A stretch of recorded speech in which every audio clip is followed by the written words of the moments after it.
Hi student, आप सब कैसे हैं। उम्मीद करता हूँ आप सब ठीक होंगे। हम यहाँ पे स्टार्ट करने वाले हैं 9th का मैथ्स का टॉपिक है अपना सेट्स मैथ्स 1 में। उसको स्टार्ट करेंगे। थोड़े थोड़े लेक्चर्स हम यहाँ प्रोवाइड करते रहेंगे ताकि आपको नॉलेज मिलता रहे और आप भी अपने पढ़ाई में थोड़ा बिजी रहें। तो स्टार्ट करेंगे हम अपना चैप्टर फर्स्ट जो है आपका सेट्स। ठीक है, देखिए इसमें सेट्स में आप क्या क्या पढ़ने वाले हैं। लेट्स स्टडी, हम क्या पढ़ेंगे। देखिए इसमें सेट्स के बारे में इंट्रोडक्शन के बारे में मिलेगा आपको यहाँ पे।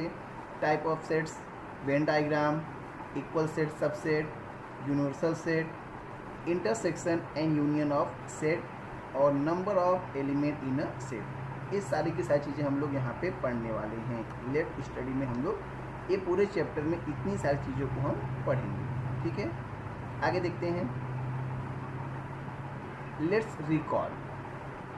Some picture are given below. It contains the group of things you know. Okay? देखते हैं एक्चुअल में क्या है। Flower bucket.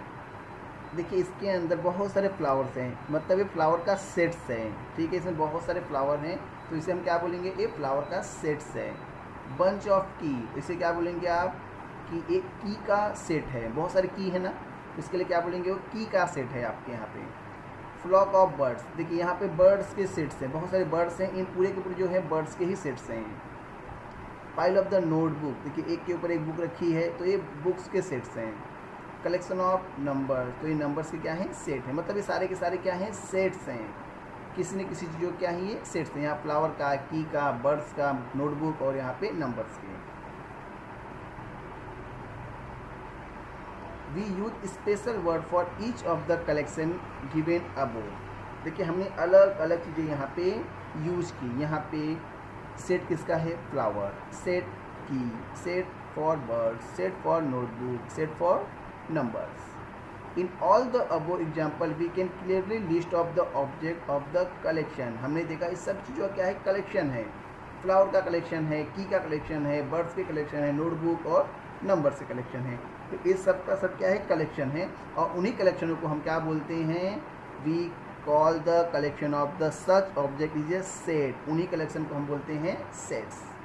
ओके, नेक्स्ट देखते हैं। Now observe the collection happy children in the village. अगर आपको ऐसा बोला जाए कि आप जाइए आपके गांव में हैप्पी चिल्ड्रनों का एक कलेक्शन करिए, तो क्या कर सकते हैं, पॉसिबल नहीं है। मान लीजिए एक स्टूडेंट गया तो उसमें वो चिल्ड्रन खुश था, हैप्पी था, बट सेकंड जब गया स्टूडेंट उससे मिलने के लिए तो रो रहा था, वो सैड था।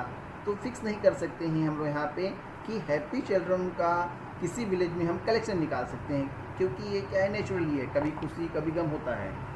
Brilliant student of the class, देखिए ये भी ब्रिलियंट स्टूडेंट का भी हम कलेक्शन नहीं कर सकते हैं, क्योंकि इस जो चीज़ें हैं ये अलग अलग नेचर के हिसाब से होती। किसी स्टूडेंट का माइंड मैथ्स में अच्छा है, किसी का साइंस में, किसी का हिस्ट्री में, किसी का हिंदी में, तो और सबका जो माइंड से कम या ज़्यादा हो सकता है किसी किसी चीज़ों के ऊपर लेकर के। In the both of example the word happy and brilliant are relative term because of the exact meaning of this word. To be happy and to be brilliant differ from the person to person. देखिए हर बार person to person क्या होता है, अंतर होता है, सबके सोचने और समझने के हिसाब से अलग है। किसी बच्चे के लिए एक बच्चा ब्रिलियंट है, क्यों, वो उसके हिसाब से होगा, जितनी उसकी समझ होगी उसके हिसाब से ब्रिलियंट है, बट उसी के हिसाब से दूसरे पर्सन के हिसाब से लग रहा होगा नहीं, अभी इसमें उतनी नॉलेज नहीं है जितनी होनी चाहिए। इसके लिए यहाँ पे ब्रिलियंट और हैप्पी क्या है, डिफर होगा person to person. Therefore these collection are not set. इसके लिए ऐसे जो वर्ड्स होंगे हैप्पी, ब्रिलियंट, ये सब जो वर्ड्स होंगे ये आपके सेट नहीं होते हैं। नेक्स्ट देखते हैं example. See the example given below the decide whether it is a set और नॉट।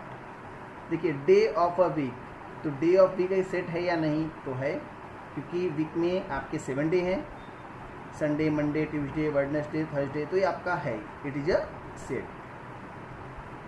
मंथ इन ईयर जन, फेब, मार्च, अप्रैल, मई, तो ये भी आपका सेट है। Brave children in the class, देखिए ब्रेव किसी स्टूडेंट या किसी पर्सन के लिए एक चिल्ड्रन ब्रेव है, दूसरे के लिए ब्रेव नहीं है, तो it is not a set. First 10 counting number, या it is a set. Strong fort of a Maharashtra, देखो स्ट्रॉन्ग, ब्रेव, ये सब वर्ड आपका क्या पर्सन टू पर्सन चेंज होता रहता है, therefore it is not a set. Planets in our solar system, अपने प्लैनेट में जितने भी 8 सोलर सिस्टम में 8 प्लैनेट हैं, वो सब क्या हैं आपके लिए सेट हैं। तो इसमें थर्ड और फिफ्थ सेट नहीं है, फर्स्ट, सेकेंड, फोर्थ, सिक्स क्या है आपके लिए सेट हैं। Set, if we can definitely and clearly decide the object of a given collection, then that collection is called a set. Okay, कैसे देखो, generally the name of the set is given using a capital letter. जब भी कोई set होगा उसके front में starting में ए, B, सी या जेड ऐसे वर्ड से मेंशन किया जाएगा। द मेंबर ऑफ द और element of a set are show by using a small letter A, B, C. जो उसके एलिमेंट्स होंगे उसको हम लोग क्या करेंगे, स्मॉल लेटर से मेंशन करेंगे।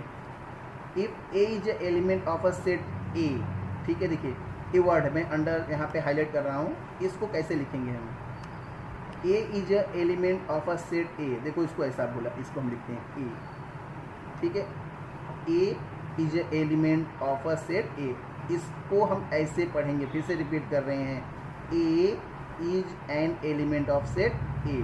ओके, अब आगे देखते हैं, if A is not an element of a set, तो वहाँ पे देखिए ये जो है ना, इस पर हम लोग क्रॉस कर देंगे, तो यहाँ पे किया हुआ है क्रॉस। अब इसको क्या पढ़ोगे आप, if A is not an element of set A, इसको हम क्या पढ़ेंगे, A is not an element of set A, इसको क्या पढ़ रहे थे हम लोग, A is an element of set A. ठीक है, पढ़ लेंगे आप लोग। चलिए आगे आते हैं।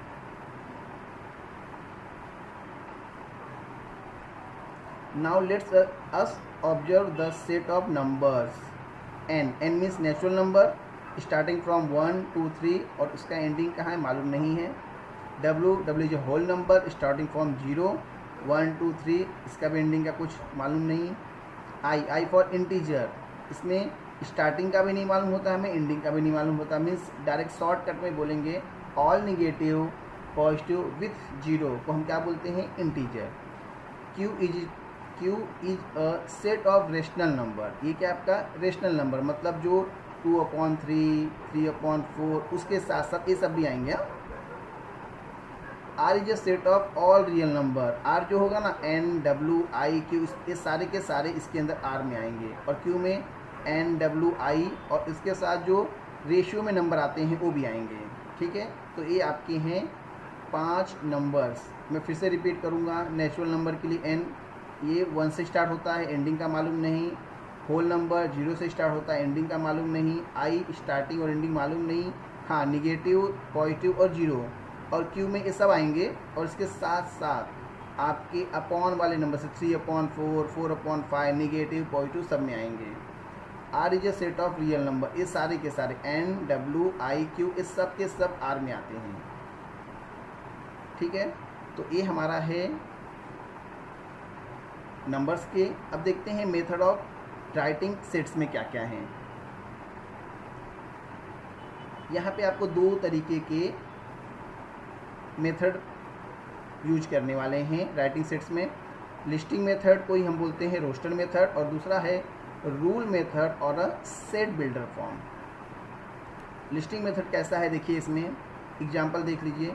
इन this method we write all element of a set is curly bracket, हम इसमें सभी के सभी जो भी एलिमेंट्स होते हैं ना ब्रैकेट के अंदर लिख देते हैं, जितने भी एलिमेंट होते हैं। Each of the element is written only once and separate by comma, हर एलिमेंट्स को लिखते जाते हैं और कॉमा लगाते जाते हैं। The order of element is not important but is necessary to write all element of a set, हमें सारे के सारे एलिमेंट को लिखना कंपलसरी होता है। एग्जाम्पल देख लीजिए, the set of odd number between 1 and 10 can be written as, देखिए 1 और 10 के बीच में सारे के सारे आपको ऑड नंबर लिखने हैं, तो हम क्या करेंगे, देखो ए पहले बोला गया था, ए आपको अल्फ़ाबेटिकली स्टार्ट करना है, स्टार्टिंग में ए, उसके बाद कर्ली ब्रैकेट यूज करना है, उसके बाद में सारे के सारे ऑड नंबर लिखने हैं, किसके 1 और 10 के बीच में।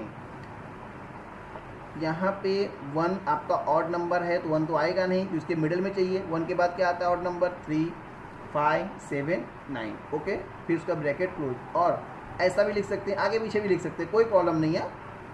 7, 3, 5, 9 या फिर 3, 9, 5, 7 कैसे भी लिख सकते हैं, बट मोस्टली अगर आप सीरियल वाइज लिखें तो बहुत बेस्ट होगा। If an element come more than once then it is a customary to write that element only once. Example, in the word remember, the letter R, M, E are repeated more than once, so the set of letters of the word is written a.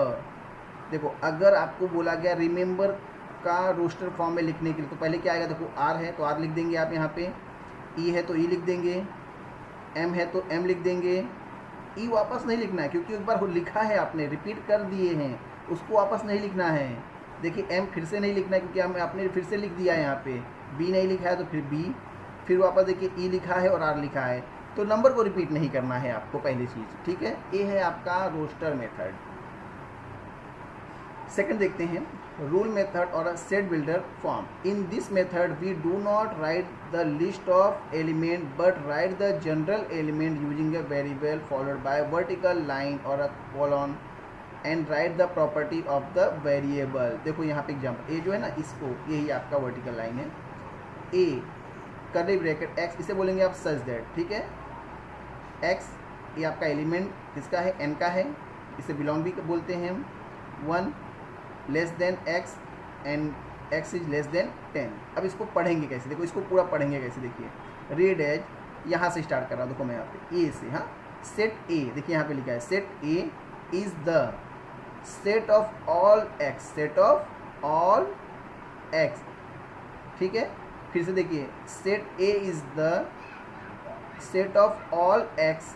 यहाँ तक आ गए आप, देखिए यहाँ तक आ गए, पहले यहाँ से स्टार्ट किया, यहाँ तक आ गए हम, ए से स्टार्ट किया मैंने, पढ़ रहा हूँ फिर से सुनिए, यहाँ से set A is the set of all x, all x, यहाँ तक आया मैं, ऑल एक्स। फिर अब इस लाइन को पढ़ूंगा मैं, सच दैट, फिर एक्स, फिर x is a natural number between, ये नेचुरल नंबर है, हाँ, is a natural number between 1 and 10। ठीक है, इस तरीके से हम इसको पढ़ते हैं। अगला एग्जांपल देखते हैं, B x such that x is a prime number between 1 and 10। Set B contain all the prime number between 1 and 10, so by using listing method set B can be return. देखो इसको हम लोग कैसे लिख, ये तो आपका सेल बिल्डर फॉर्म है, अगर इसको मुझे रोस्टर फॉर्म में लिखना है, लिस्टिंग मेथड में लिखना है, तो बी लिखूंगा और इसके बीच के कितने प्राइम नंबर हैं, 2, 3, 5, 7, ऐसे में लिख लूँगा। Okay, Q is a set of rational number which can be return is a set builder form. अगर मुझे क्यू ऐसा लिखा sentence, Q is the set of rational number which can be return in set builder form में कैसे लिखेंगे? Q, ठीक है, फिर उसके बाद P अपॉन Q, मतलब इसका मतलब होता है साइन है किसका? रेशनल नंबर का। ठीक है, फिर सच दैट P और Q किसका एलिमेंट है? I, मतलब आपके रेशनल नंबर का, और Q आपका 0 नहीं होना चाहिए, मतलब ए जो है ना आपका 0 नहीं होना, अगर 0 हो गया तो वो आपका क्या हो जाएगा? इन्फिनाइट हो जाएगा, तो बहुत बड़ा नंबर हो जाएगा, इसलिए Q आपका 0 होना नहीं चाहिए। And read as Q is a set of, अब इसको पढ़ते हैं हम क्या लिखा है, Q is a set of all number, Q is a set of all number in the form P upon Q। अब इसके बाद इसको बोलेंगे क्या आप? Such that P and Q are integer where Q is non zero numbers. ठीक है, यह आपके बेसिक चीज़ें हैं। नेक्स्ट लेक्चर में हम स्टार्ट करेंगे अपना एक्सरसाइज।